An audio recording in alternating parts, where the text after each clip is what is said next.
tad pirmais jautājums, kā patīk spēlēt Daugavpilī? Ļoti patīk spēlēt Daugavpilī. Spēlēt mājās ir vienmēr ļoti forši. Manas ģimenes priekšā, draugu priekšā un ļoti forši spēlēt mājās, jā. Kopumā kāda bija spēle? Sākumā bija diezgan grūti. Mēs zinājām, ka viņam ir tāda diezgan spēcīga uzbrukoša līnija, bet bijām gatavi spēlei. Tāpēc pirmais gols mums ļoti palīdzēja, un pēc tam otrais, un spēle bija pabeigušies. Tāpēc, jā. Mēs kaut kad ar Antoniju runājām, viņš nedaudz vecāks par tevi, viņam jau maz šeit pazīstamo palikuši komandā. Cik tev ir šeit draugu? Draugu komandā? Tādu baigi draugu nav, bet ir daudz pazīstamu futbolistu, ar kuriem es spēlēju jaunatnes futbola. Jā, ir pāris spēlētāji, kurus es pazīstu. Daugavpilī vienmēr mums grūti klājās. Kāds bija noskaņojums šīs pēdējās 2-3 dienas?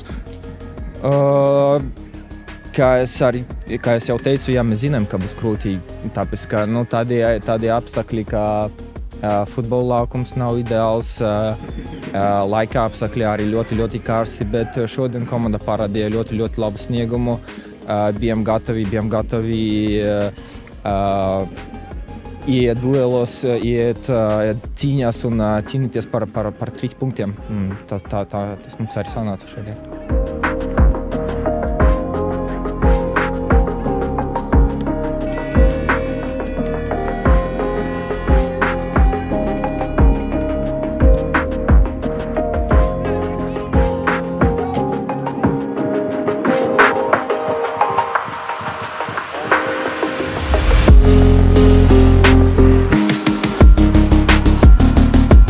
Bija 2 neizšķirti, tagad 2 pārliecinošas uzvaras. Cik svarīgi tas ir komandai?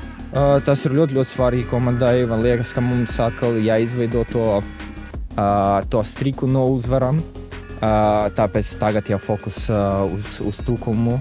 Un tur mums arī jāpaņem 3 punkti un viss būs kārtībā. Un tad cerams, ka tuvosimies RFS. Ok, paldies. Paldies.